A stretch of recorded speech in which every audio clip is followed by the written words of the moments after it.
Section 1. You will hear a telephone conversation between a teacher from the art centre and a female student's father about her art courses. First, you have some time to look at questions 1 to 3.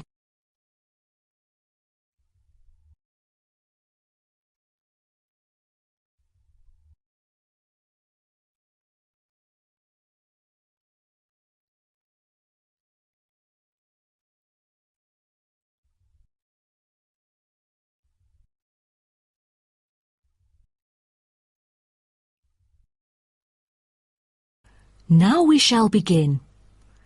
You should answer the questions as you listen, because you will not hear the recording a second time. Listen carefully and answer questions 1 to 3. Good afternoon. May I speak to Emma's parent? Afternoon. I'm her father. Who am I speaking to? This is Emma's teacher, Jane Carson, calling from the Arts Centre. I'm just calling to talk about her drama class at the centre. Oh, thank you for calling. How's Emma doing in drama class? You know, she just transferred here last month, unlike the others in her class who have been taking the course the whole semester since June. So I'm a bit worried that she might not fit in so well. There's no need to worry. She exhibits a strong performance in her drama class. Is that so?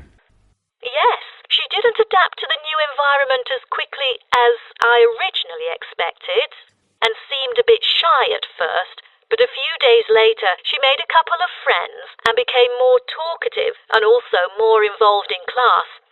Emma really is a role model for others because she has always been an active participant during class. She voices her own ideas and is very creative. I didn't expect that. But I can tell that she really enjoys the course, because she's been talking about it at home frequently these past few weeks. That's great to hear. Interest is always the best teacher. I also have to inform you that there's been an adjustment in the timetable of the drama class next term.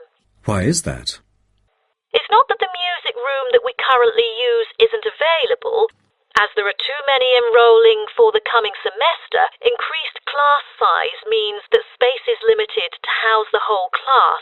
Also, the new classroom we use is not available during the current time frame, so I'm afraid we have to change the time for it. I see. So when would it be? As you know, the current class begins at 3:15, but the new time of the drama class would be 5:15. I'm afraid I have errands to run during that time. On the other campus, the class still begins at 3:15, but for the campus Emma goes to, it is the only time available for drama class. Oh, I see. I have to make adjustments to my course schedule then. No problem. Before you hear the rest of the conversation, you have some time to look at questions 4 to 10.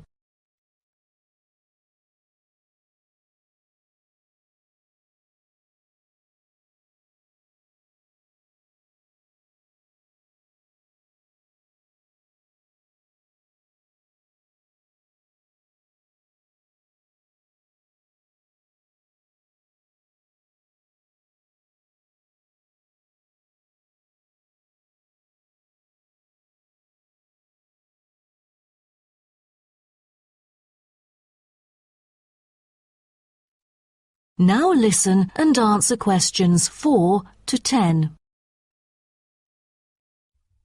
Miss Carson, I'm thinking about signing Emma up for another art course. I'm thinking about dance class. Dance class is a popular course here, a great choice for a child to shape up and have fun.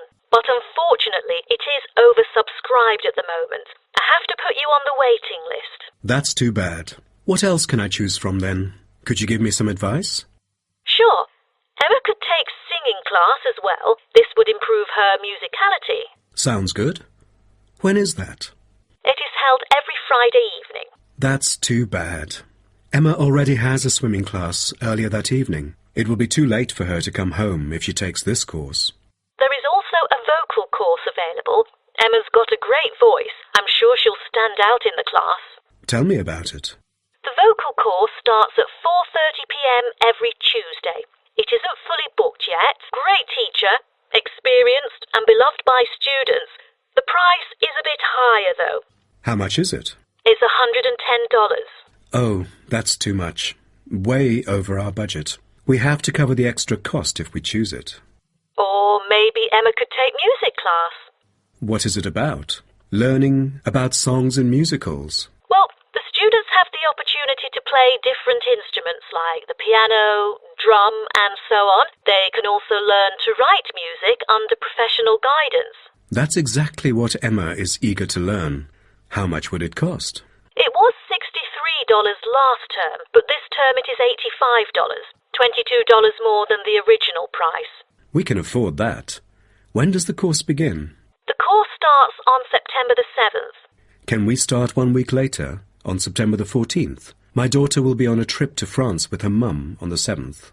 No problem, and the teacher for the class is Jamal Curtis. Just contact him if you have any further questions regarding the course. Jamal Curtis? How do you say Curtis? Oh, it's Curtis. Thank you. That is the end of section 1. You now have half a minute to check your answers. Section 2. You'll hear a coordinator for the annual ski and snowboard exhibition talking to the audience about some practical information for the whole event. First, you have some time to look at questions 11 to 15.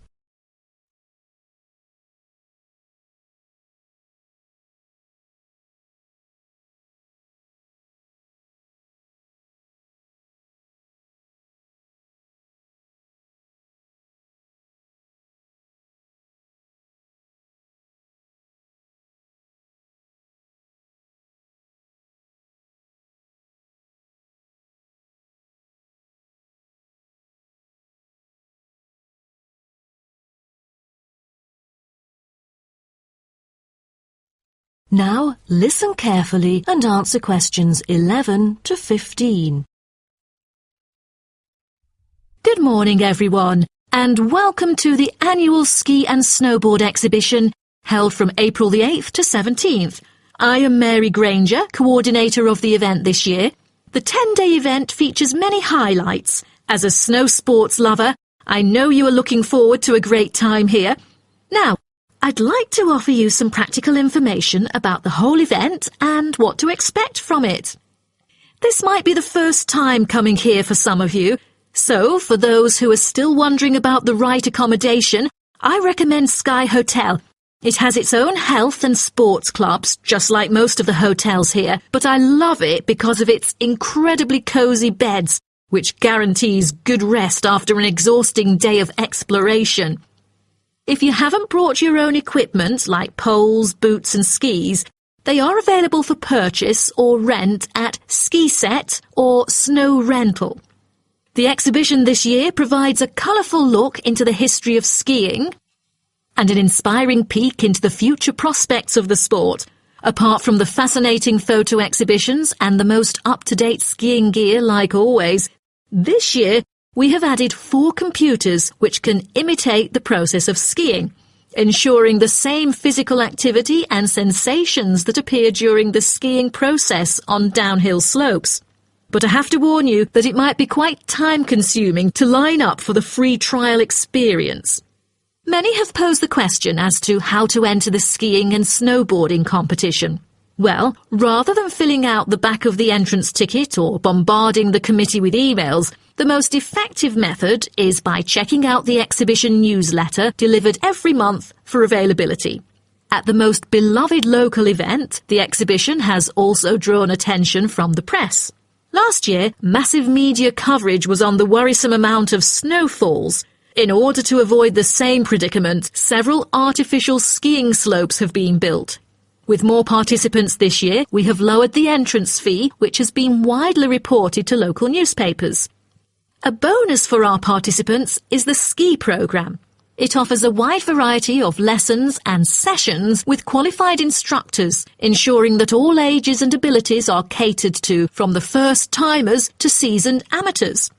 I strongly advise you to sign up for the programme as it is offering an unprecedented 30% discount. That's mainly because we are cooperating with the programme organiser, who promises affordable prices only for the participants of the festival this year. Before you hear the rest of the talk, you have some time to look at questions 16 to 20.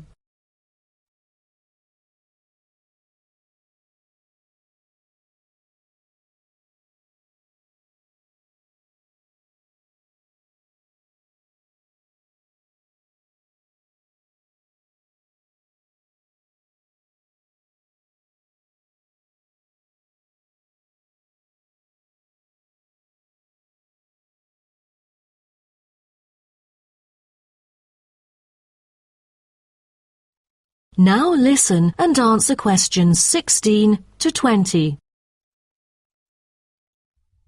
Now, I would like to introduce you to the list of presentations during the following week so that you can better plan your schedule. The first presenter, Simon, is one of our best ski instructors. As an experienced instructor, he will inform you about the dangers that face skiers and snowboarders. Accidents happen mostly to those who are careless or ignorant. Good risk management involves considering both the probability and consequences of an accident. The next speech, titled Solution, is given by Jamie Kurt. A list of problems may occur to novice skiers and snowboarders, so he is going to offer useful information for first-timers on choosing the appropriate gears, the right dress code, and ways of protecting your skin. For instance, some of you may have rented the skiing equipment, but rental footwear is notoriously uncomfortable. Then, Jamie will provide instructions to help make your footwear fit better. The third speech is about a documentary introducing skiing and snowboarding and the difference between the two sports. It also depicts a group of snow lovers exploring new slopes with breathtaking views. The director, Andy Fisher, will be there, addressing the whole shooting experience. The fourth talk is about the tricks of skiing, presented by Harry Tyson. It is most useful for those who have already tried skiing, yet still need more practice to master the sport. Harry will teach you how to turn more skillfully. A lot of people can keep their skis roughly parallel, but there's no point if you make it hard to work with and slide around out of control. Useful exercises will also be suggested to improve your parallel skiing technique so that you can tackle steeper slopes and enjoy yourself more. Jason Smith will be the last presenter, mainly addressing towards advanced skiers. He manages to apply snow climbing into skiing. Climbing in soft snow, you are floundering around. Walking becomes harder. So, a good trick during climbing is to maintain a wider gait, approximately shoulder width, so that you are more stable while walking. This works for skiing as well. That is the end of section 2. You now have half a minute to check your answers.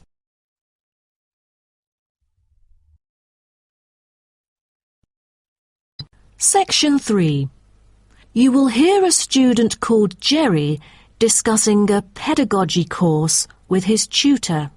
First, you have some time to look at questions 21 to 23.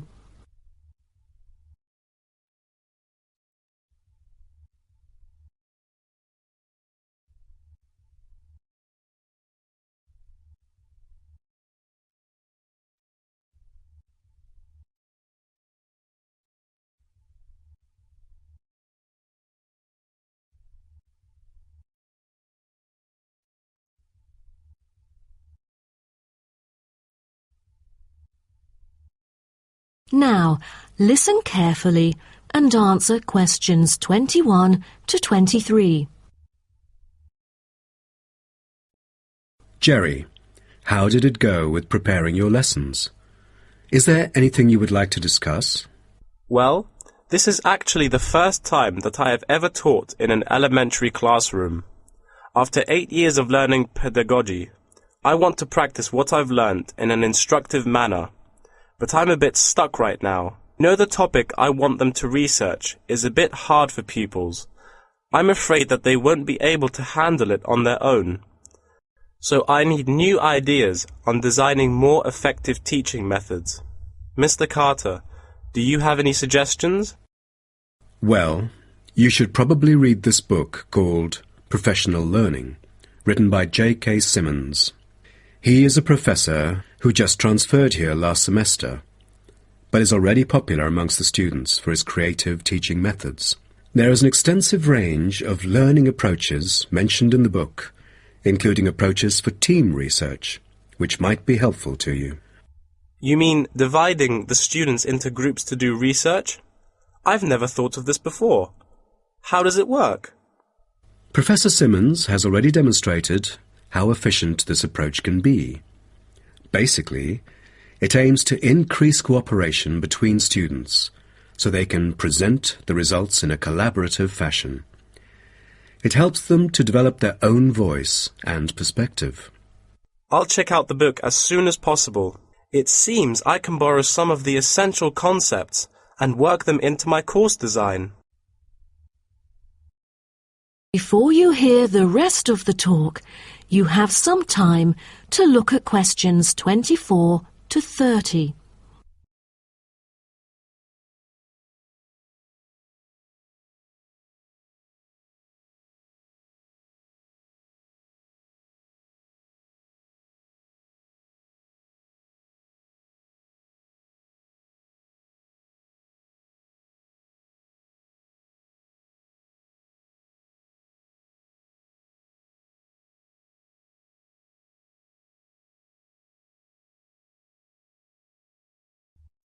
Now listen and answer questions 24 to 30. Well, I was thinking maybe I could use both observation and non-observation as a part of my teaching methodology. Could you take a look at my teaching plan? Sure. What kind of observational methods do you have in mind? For the observational part, I intend to include two approaches. First, the pupils can assess each other's behavior. I feel that reviewing fellow students through criteria-based reference evaluation allows constructive feedback. It can also improve their understanding of the subject material. That's a smart move for a large class that would be hard to observe all by yourself. Also, you might want to get the feedback from several different individuals rather than just one. So how do you plan to carry out the peer assessments? Oh, every pupil will be required to write a diary, which includes group projects, presentations, and in-class discussions. They'll put down their remarks. I'll collect them on a regular basis, which can also help me see whether they can keep up or not. Good. What else do you intend to do? Besides that, I also plan to do video recording. I've already purchased a camera, just in case I miss anything important. I can go back and review their performances anytime I want. Would you record every in-class activity? No, I'll just keep track of an in-class simulation, which would require every pupil to fully participate. Students will act as members of a city council meeting, discussing issues like whether or not prohibition should be instated in the United States.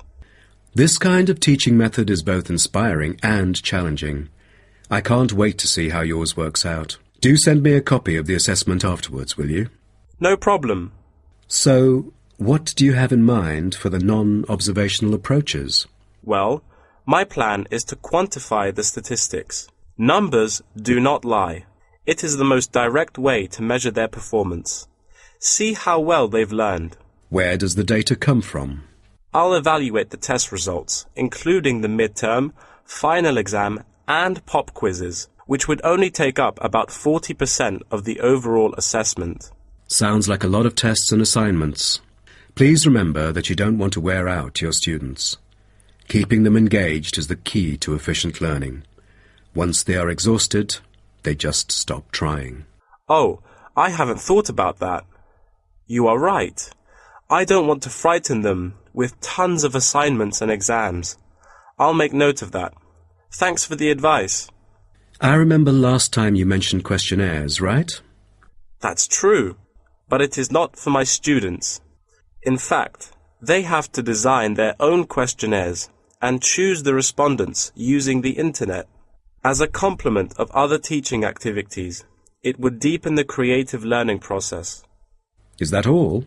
Oh, the pupils will have to conduct interviews of their own, and for this, they get to choose anyone they like, including relatives, friends, and acquaintances to answer the questions. Seems to me that you have figured out most of your teaching methods, but you still need to polish some of the activities. That is the end of section 3. You now have half a minute to check your answers. Section 4. You will hear part of a lecture about urban migration. First, you have some time to look at questions 31 to 40.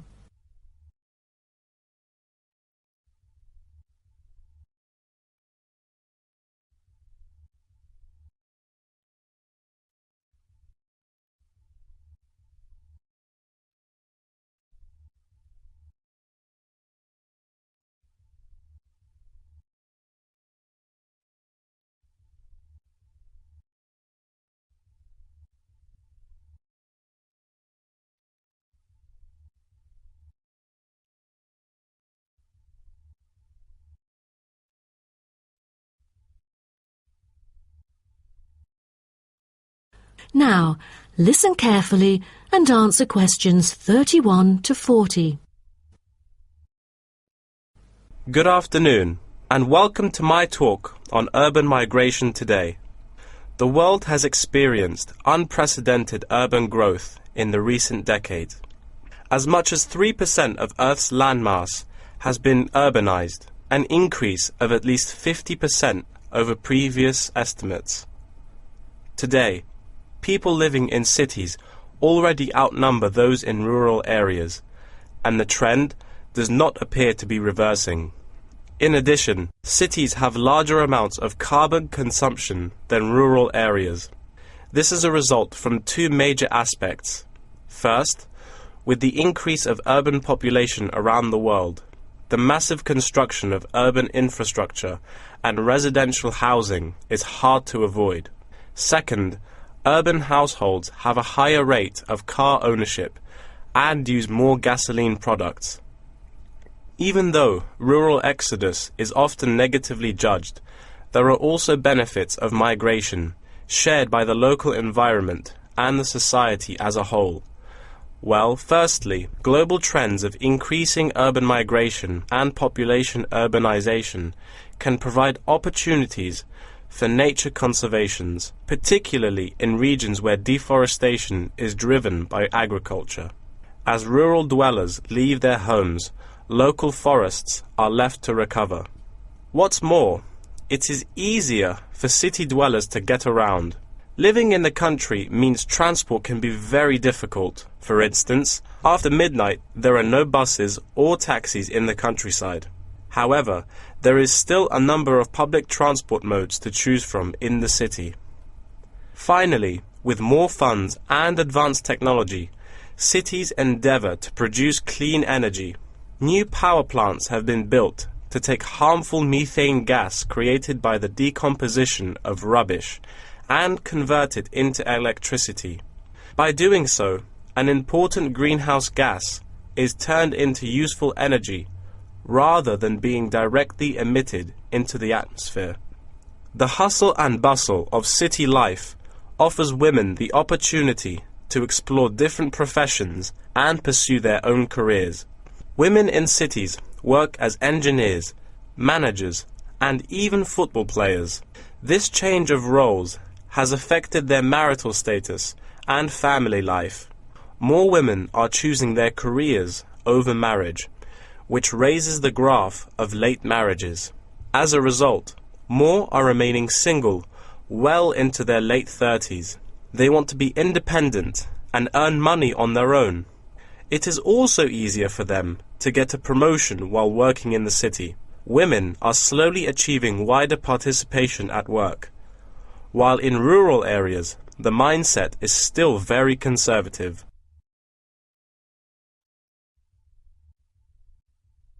However, cities also change the way that humans interact with each other and the environment, often causing multiple problems. In general, urban wages are significantly higher, so moving to the city is an opportunity to earn what was impossible in rural areas.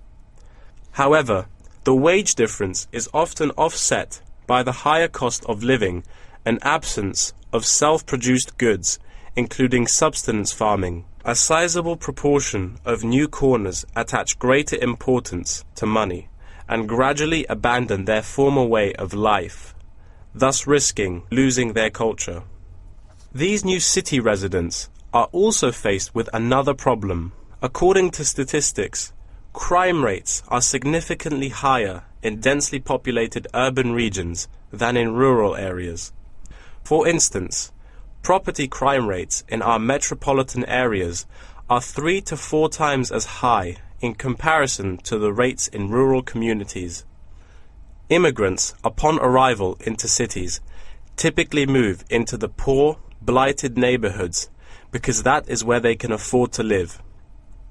Crime in these areas is high and reflects poor living conditions, as these neighborhoods experience great levels of poverty.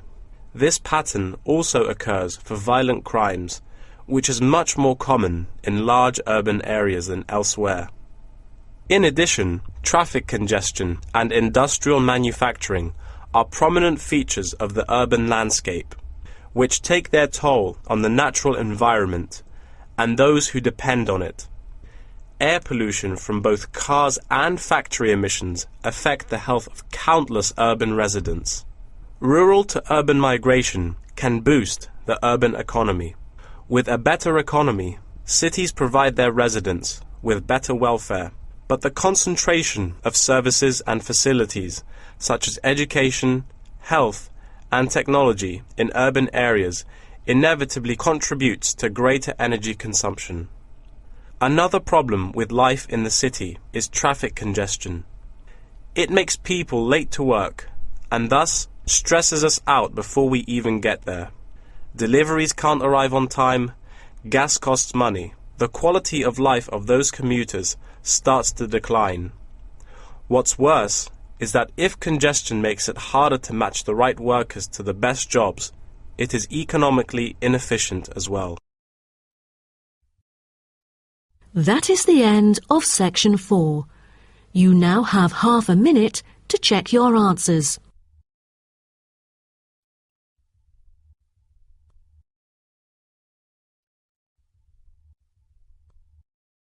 That is the end of the listening test.